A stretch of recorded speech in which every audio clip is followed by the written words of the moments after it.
autres. Enfin, c'est juste pour signaler que l'enregistrement est mis en route, hein. Excusez-moi. Donc, en fin de compte, découvrir son identité permet de trouver un sens à sa vie et afin d'atteindre un plus grand bien-être et un accomplissement personnel. Donc, c'est un peu l'objectif qu'on va poursuivre aussi aujourd'hui. Pour certains, on va commencer à chercher à nous découvrir. Ça va être beaucoup plus pratique, un peu de théorie, mais ça ne sera pas quelque chose de très lourd ce soir. Alors, quand on dit identité, qu'est-ce que ça veut dire vraiment? Donc, l'identité est une vraiment relation. On va parler plutôt ici de l'identité personnelle, hein, parce qu'il y a plusieurs identités. Et d'abord, une relation réciproque de fidélité permanente à soi-même et de partage permanent de certains traits spécifiques de groupe. Alors, pour ce faire, nous distinguons deux types d'identité. L'identité personnelle, qui est définie comme une conscience qu'une personne a de sa propre continuité dans la durée et la représentation d'une certaine cohérence de sa personne. Et en cela, l'identité personnelle est l'ensemble organisé des sentiments, des traits, des caractéristiques, des représentations, des expériences, des projets d'avenir se rapportant à soi. C'est à partir de là que les gens parviennent à se distinguer des autres et cela dépend toujours de leur propre vision du monde, de leur histoire, du contexte dans lequel ils vivent.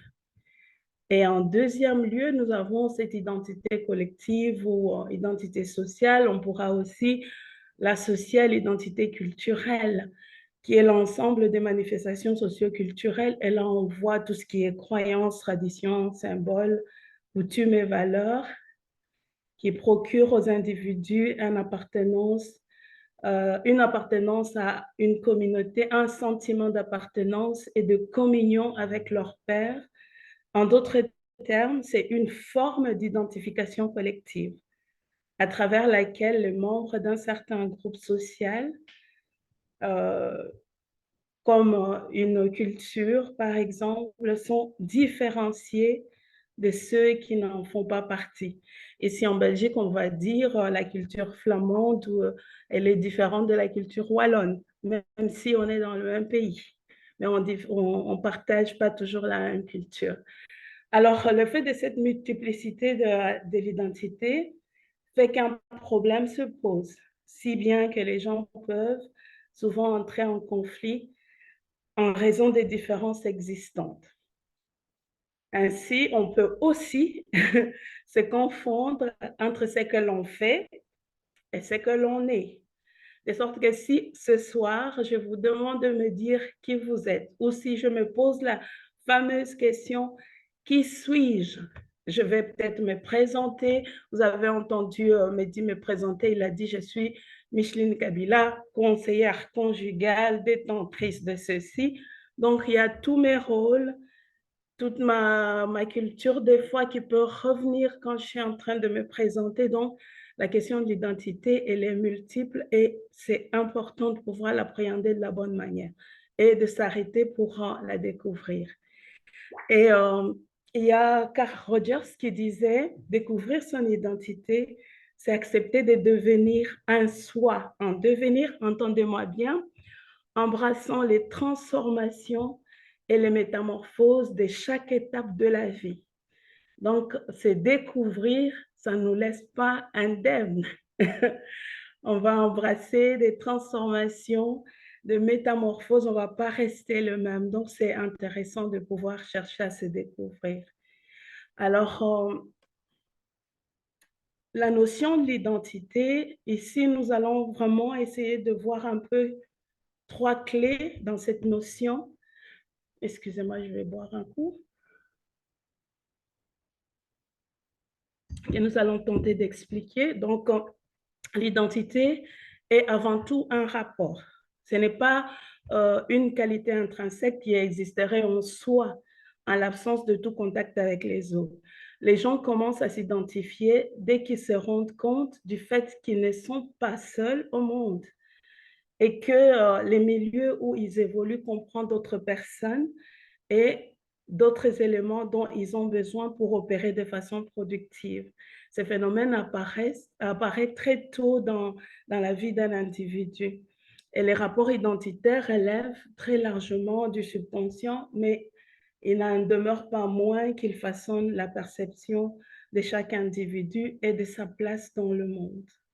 Et la deuxième notion, c'est vraiment le fait que, parce que l'identité est avant tout relationnelle, donc c'est vraiment une question de relation, nous le voyons depuis le départ qu'on ne va pas se définir tout seul, mais c'est en entrant en relation avec les autres qu'on va aussi construire notre identité. Donc, de ce fait-là, elle est sujette à changement quand les circonstances modifient les rapports au monde.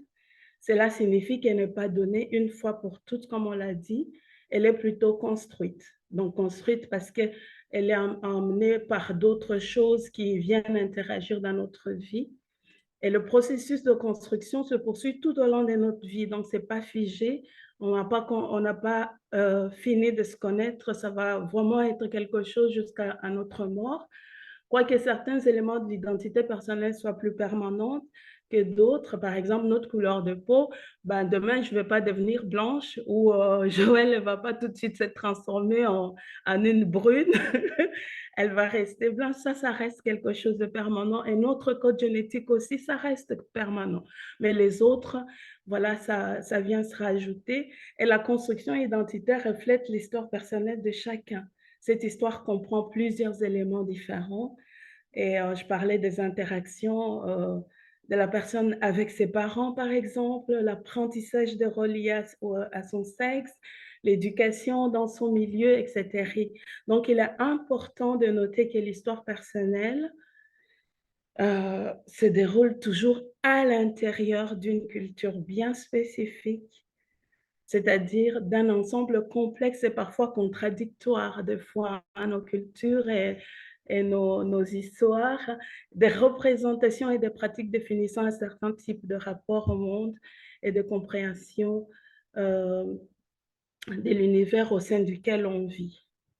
Alors, pour essayer un peu d'apporter une perspective chrétienne par rapport à cette question relationnelle de l'identité, nous pouvons dire que nous sommes des êtres dits, nous sommes des êtres parlés, parce que je vous donne là quelques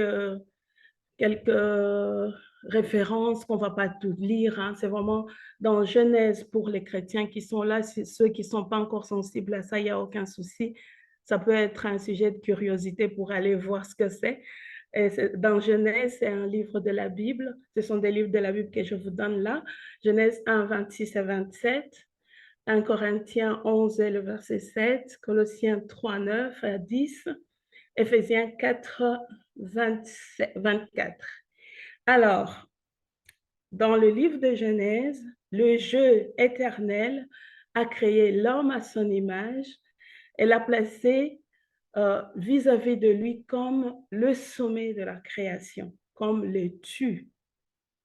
Cette intention de Dieu est si sérieuse que l'homme ne peut vivre réellement que dans cette relation de vis-à-vis.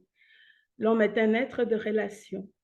Il n'existe pas par lui-même dans un isolement égoïste. Le but de la vie humaine, la destinée de l'homme sur la terre, c'est être à l'image de Dieu. Les témoins de Dieu, la manifestation de sa gloire, l'empreinte de sa personne. C'est ce que Jésus a été pleinement lorsqu'il a pris notre corps de chair quand l'image de Dieu dans l'homme a été corrompue par le péché. Jésus a pris la place pour être cette manifestation glorieuse de Dieu sur la terre. Et c'est ce qu'il veut aussi que nous puissions être, que nous soyons par une action permanente de sa personne en lui. Donc, ceux qui acceptent Jésus-Christ dans leur vie, ils ont Christ dans leur vie et ils vont être les témoins de ce Christ-là au quotidien. Et c'est une transformation progressive de l'être humain qui apprend de plus en plus cette connexion avec Dieu. Et cette relation va de même influencer toutes nos autres relations et déterminer notre manière de nous penser, de nous définir et notre rapport au monde et notre rapport aux autres. Donc, notre identité en Christ va avoir quand même quelque chose à dire dans notre manière d'être un président du club de foot, d'être une mère, d'être un père. Toutes les caractéristiques de Christ, si on est chrétien, ça va vraiment venir nous donner une certaine manière de voir les choses et de nous positionner. Alors, la troisième notion que je voulais apporter au-delà des deux autres, c'est vraiment l'identité équivaut à la relation qu'on construit avec son environnement.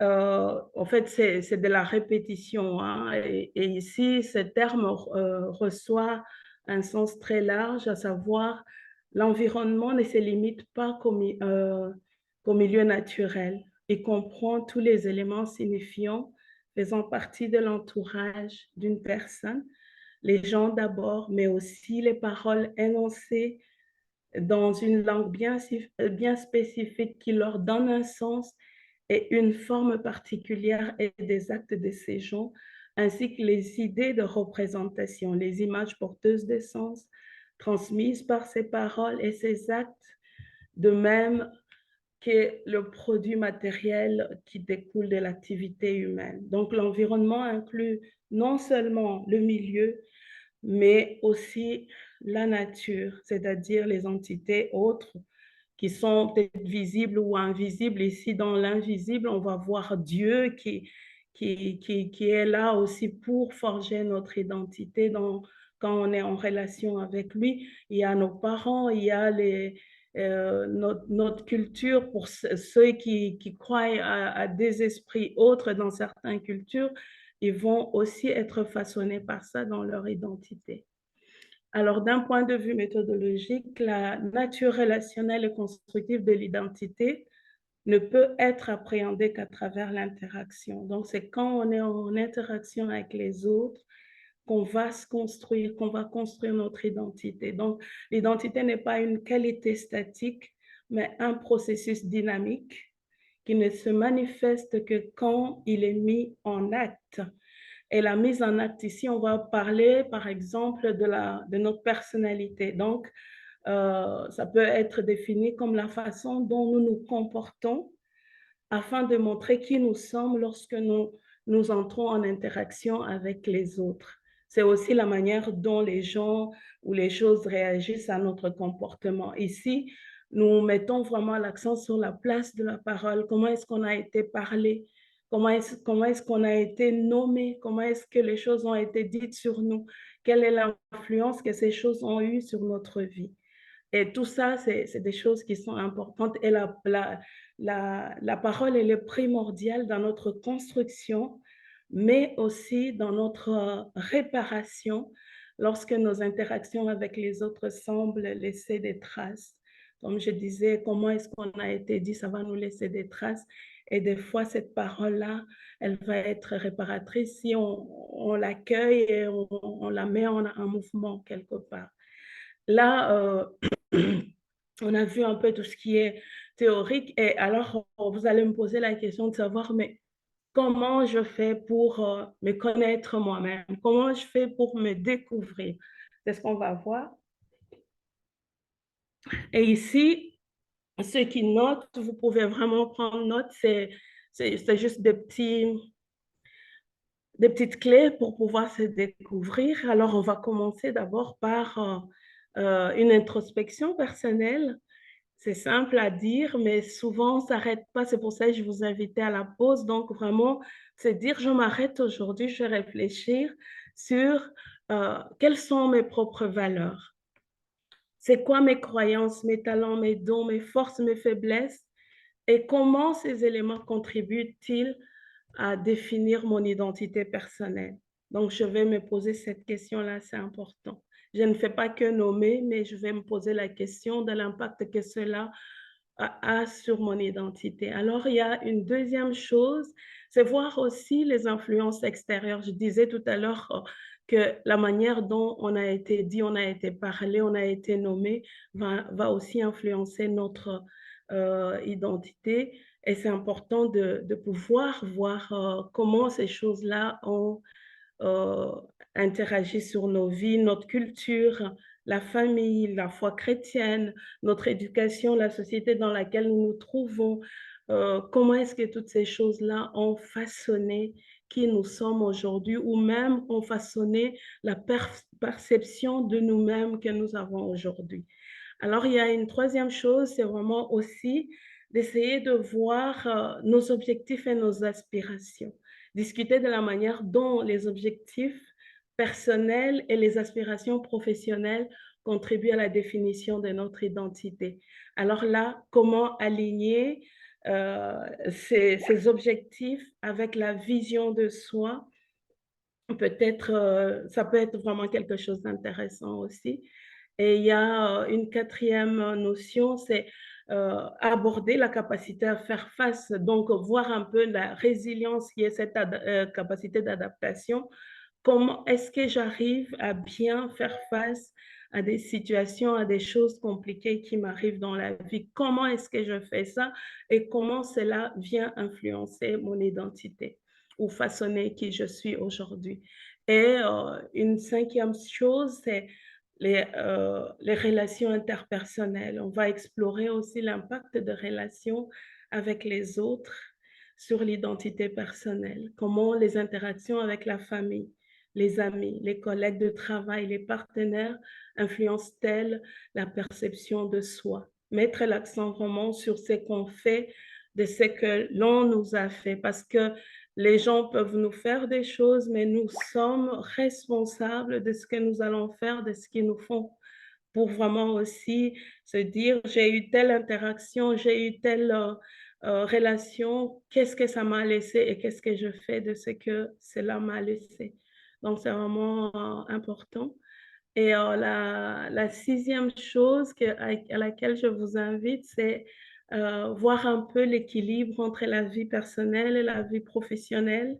Parce que des fois, si on est beaucoup plus dans notre profession que dans notre vie personnelle, ça cache quelque chose.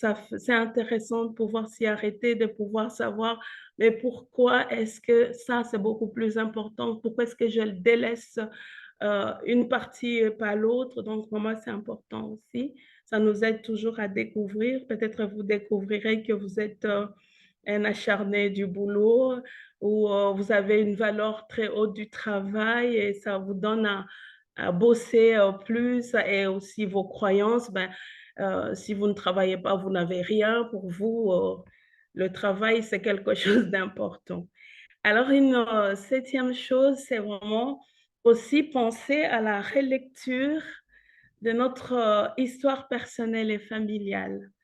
Et ici, je ne vais pas beaucoup m'étaler parce que ça demande de prendre le temps, mais je vous donne juste quelques tips où vous allez peut-être vous dire, voilà, je peux penser à cet outil-là, par exemple, pour pouvoir relire mon histoire personnelle. Il y a la fameuse arbre généalogique, d'où je viens, où je vais, c'est qui mon grand-père, c'est qui ma mère.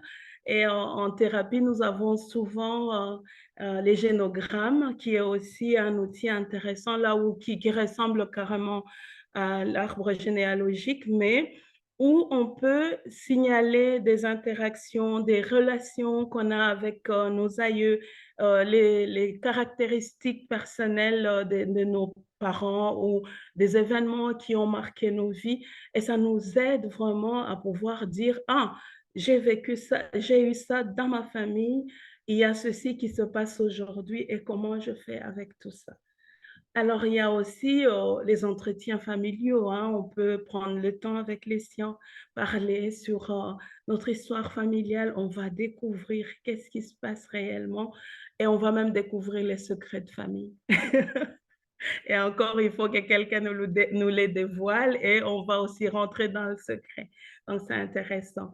On peut aussi voir dans les albums photos, hein, des fois, on connaît personne, on connaît pas son grand-père et quand on regarde l'album, on se dit, ah, il était comme ça.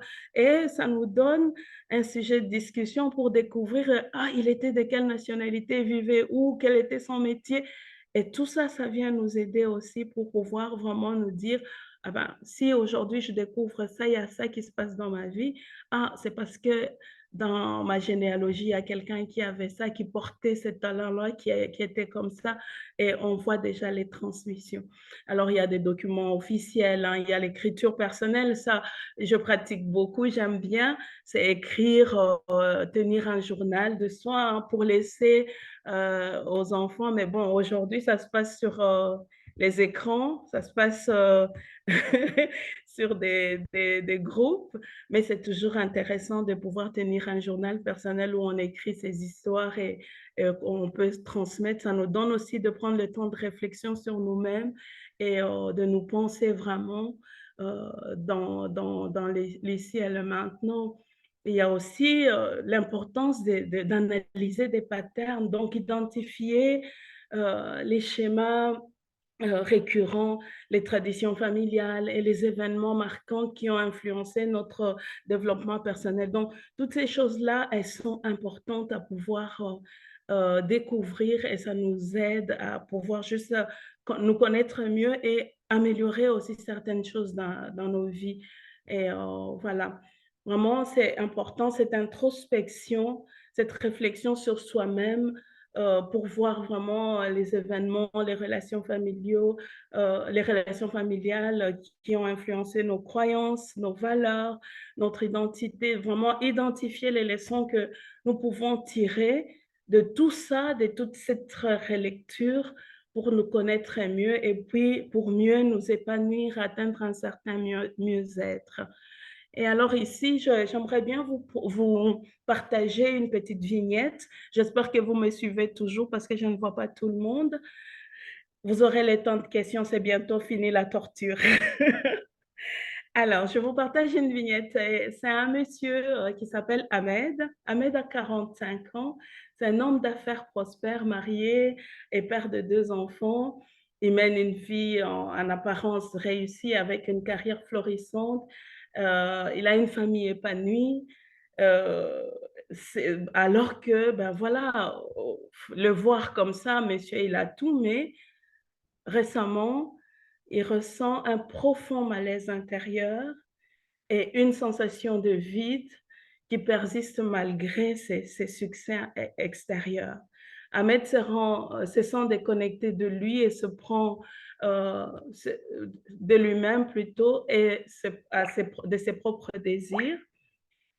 Il passe la majeure partie de sa vie à répondre aux attentes des autres, que ce soit de sa famille, de ses collègues ou de la société en général. Il se demande qui il est vraiment et ce qu'il veut réellement de sa propre vie. Alors, dans notre travail, dans l'accompagnement avec lui, Ahmed est amené à explorer son parcours de vie, ses relations familiales, ses expériences passées, ses aspirations profondes et prend conscience de la pression qu'il s'impose pour correspondre à un idéal de réussite externe au détriment de son propre bien-être émotionnel et de son épanouissement. Et alors, comment est-ce qu'on va résoudre cette histoire? C'est possible, hein? On peut aller plus loin, il y a des résolutions possibles. Et alors, grâce au travail introspectif, comme on vient de le dire là-haut, tout ce qu'on a exploré un peu, euh, et grâce aussi à l'accompagnement thérapeutique, Ahmed reprend un voyage de découverte de soi. Il apprend à écouter ses propres besoins, ses désirs, et à se libérer surtout des attentes extérieures et prendre des décisions en accord avec sa véritable identité. Progressivement, il retrouve un sentiment de cohérence interne et une paix intérieure, ce qui lui permet de vivre plus pleinement et authentiquement. Et on voit bien que des fois, on peut avoir un sentiment de réussite personnelle parce qu'on a répondu à des attentes de la société, qu'il faut être productif, qu'il faut faire ceci ou cela. Et M. Ahmed s'est perdu dans tout ça en y oubliant ses propres besoins, ses désirs et vraiment se dire, je m'accorde aussi du temps pour moi.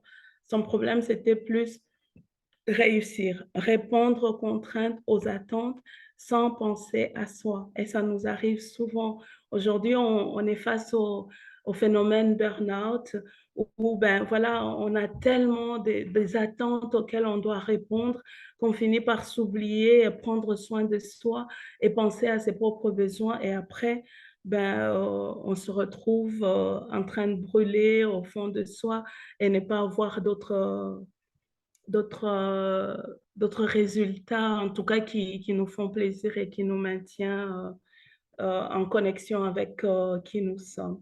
Donc vraiment, c'est intéressant de pouvoir porter attention à qui on est malgré les exigences qu'on peut avoir. Alors, je vais vous donner une seconde vignette rapidement. Je ne vais pas aller jusqu'au bout parce qu'il me reste 6 minutes. Alors, c'est Maria qui a grandi dans un environnement familial chaotique, marqué par des conflits, des abus émotionnels et physiques. Ces expériences ont laissé une cicatrice profonde et ont eu un impact vraiment dévastateur sur son estime de soi et sa perception d'elle-même. Et ici, Maria, elle porte un fardeau de blessures émotionnelles non cicatrisées. Elle lutte contre des sentiments d'insécurité, de la honte, de la culpabilité et a du mal à établir des relations saines et à se sentir digne d'amour et de respect. Vous voyez la force des interactions significatives qu'on a eues ou des relations significatives qu'on a eues avec les autres, ce que ça peut faire. Et alors, au cours de la thérapie, Maria explore les traumatismes de son enfance, les éléments, les schémas plutôt des pensées et des comportements destructeurs qui en découlent. Elle prend conscience de la manière dont ces blessures influencent ses interactions avec les autres et sabotent ses efforts pour trouver le bonheur et la satisfaction dans la vie. Alors, est-ce qu'il y a une solution à cela?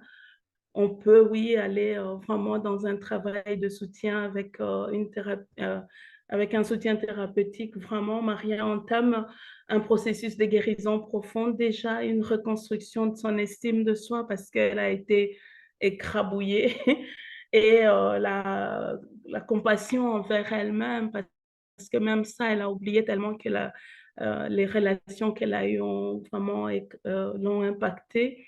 Elle apprend à se pardonner et à se libérer du poids de son passé et à cultiver l'acceptation de soi. Et elle met en place d'autres stratégies d'adaptation où sa réponse n'est plus je rentre en conflit avec les autres ou je blesse parce que j'ai été blessée, mais elle met d'autres réponses en place pour pouvoir s'adapter à la vie et répondre aux défis de la vie.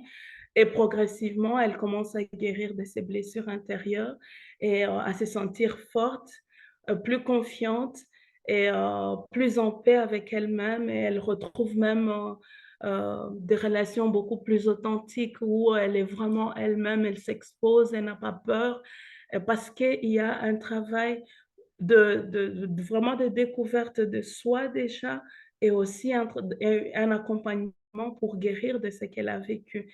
Et tout ça nous montre vraiment l'importance de pouvoir s'arrêter sur soi. Parce que des fois, dans la blessure, on va voir juste ce que les autres nous ont fait sans nous dire ben, qu'est-ce que nous, on a fait de ce que les autres ont fait. Quelle est notre responsabilité dans ce qui s'est passé dans notre vie? Est-ce que la responsabilité, c'est pas de s'arrêter, de savoir qui on est et reconnaître, mais j'ai été blessée, je ne suis pas bien, j'ai vécu des choses traumatisantes et ces choses-là, je dois les affronter et je vais découvrir qui je suis réellement. Je ne suis pas ce qu'on a fait de moi, mais je suis juste quelqu'un d'autre qui a une identité propre à elle. Et pour ceux qui sont chrétiens, ben, une identité en Christ qui va venir aussi impacter toutes mes multiples identités où je peux aussi me mouvoir autrement. Et alors, pour conclure, j'aimerais bien vous laisser avec cette citation de C.S. Lewis, qui est un auteur de grand renom pour ceux qui le connaissent. Sinon, vous allez chercher C.S. Lewis, hein. Si vous connaissez le monde de Narnia, vous allez découvrir celui. Et alors, il dit à propos de l'identité, la seule chose qu'on sent dans la vie est le changement. Et notre identité est le reflet de la façon dont nous naviguons à travers ces évolutions. Donc, c'est important. On ne va pas rester le même. Aujourd'hui, parce que vous êtes venu à ce webinaire, vous n'allez plus rester le même parce que vous avez une information en plus. Ça va titiller votre curiosité. Vous allez chercher pour dire qui je suis et vous allez embrasser les métamorphoses, les transformations qui vont se passer dans vos vies. Et c'est vrai. L'identité d'une personne ne peut pas rester figée dans le présent ou le passé, c'est important.